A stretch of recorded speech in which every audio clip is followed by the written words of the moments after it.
This is my third time filming this. First time I didn't like my outfit. Second time my beard was just looking a bit out of control, so I've just gone and shaved for you guys.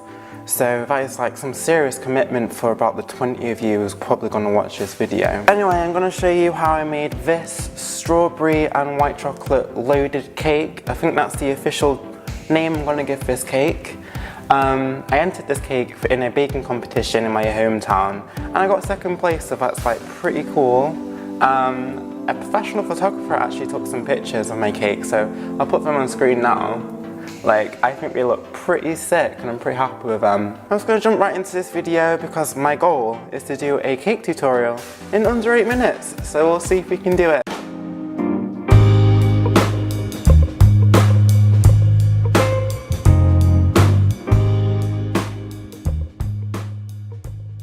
So to make this cake strawberryish, I actually made some strawberry sponges, and I did that by just mixing some strawberry puree into my vanilla cake batter.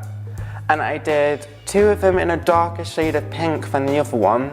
And I did that because I'm going to do sort of a checkerboard effect, so I'm going to show you how I did this. So after I've leveled off my cake, I then go in there with a cookie cutter in each of the cakes, and then I use the bottom of a 6-inch pan and cut around the cake, and I've got 3 discs of each one of those sponges. I kind of interchange those into each of the rings, and that's what's going to give us that checkerboard effect. It might not look like it's going to do that, but it will, trust me. After I've done all that messing about with my sponges, I then sugar syrup them with some strawberry sugar syrup just to further infuse that kind of strawberry flavour into my sponges. I then attach my first layer of cake onto a 10-inch cake board with a little bit of Swiss meringue buttercream. These are 8-inch cakes, by the way, and I flavoured my Swiss meringue buttercream with some white chocolate and some strawberry puree. So I then do a big blob of that buttercream on top of that first layer, and I spread that around with a palette knife just so it's nice to the edges and nice and smooth and even. And then I put my next layer on top, repeat that process, and I keep doing that until I get to the top of the cake. I then do a thin layer of buttercream all around my cake, and that's called the Crumb Coat, and that keeps in all of your crumbs in on that first layer, so it doesn't affect your final layer of frosting. After I've done that Crumb Coat, I then put it straight in the fridge just to cool down so it's all nice and set. So after those 30 minutes are up, I then take my cake out to do my final layer.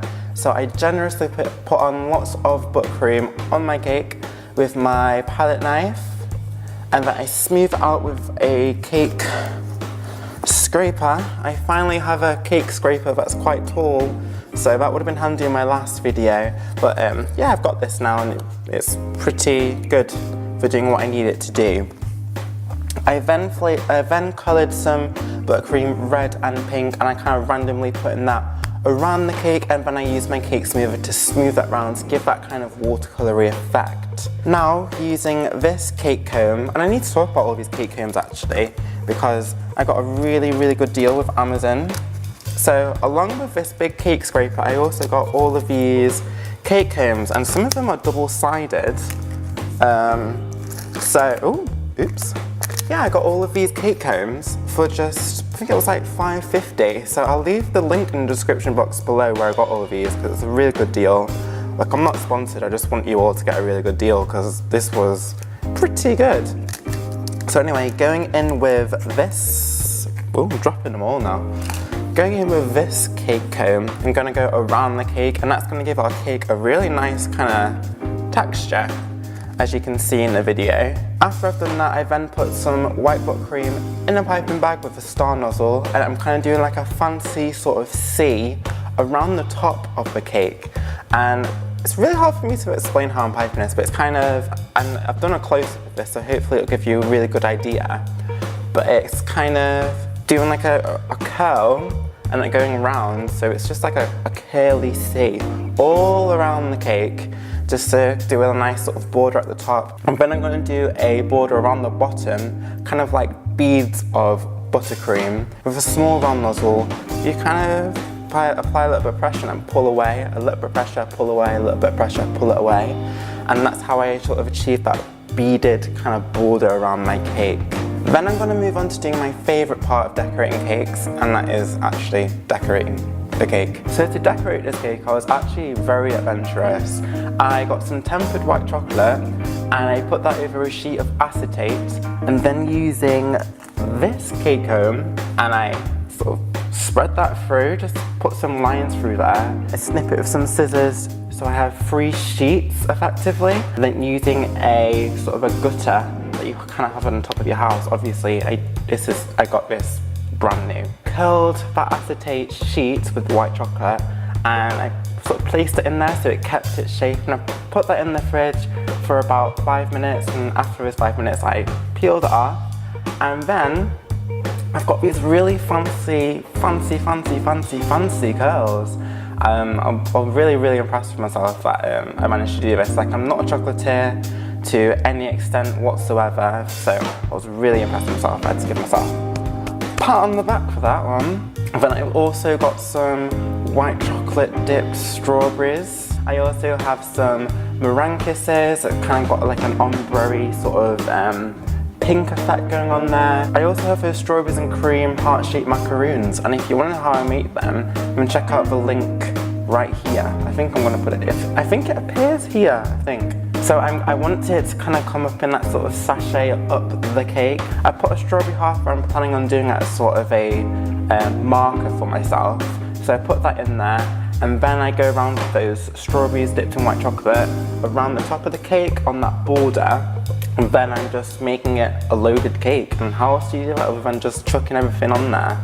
I don't necessarily do that, but yeah, there's no strategic way of me doing this. I am just putting on the macaroons, the meringue, the strawberries, the white chocolate curls, and just randomly putting them on there and sort of moving it around, making sure it looks kind of like an intentional pretty mess. That's what I'm gonna go for. So after I'm happy with the kind of the pile and the mound on top of the cake, I then start to do that sort of sachet up the cake. And I would recommend that you put a little bit of white chocolate on the bottom of your meringue and macaroons and strawberries as you're going up this cake.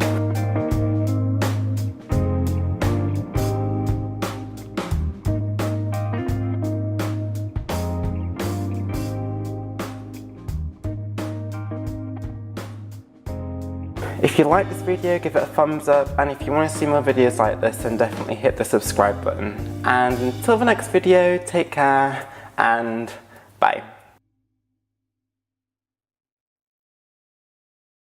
I'm actually really sick. Please give me some sympathy. Give me attention. Oh, I've got hiccups now. This has cured me.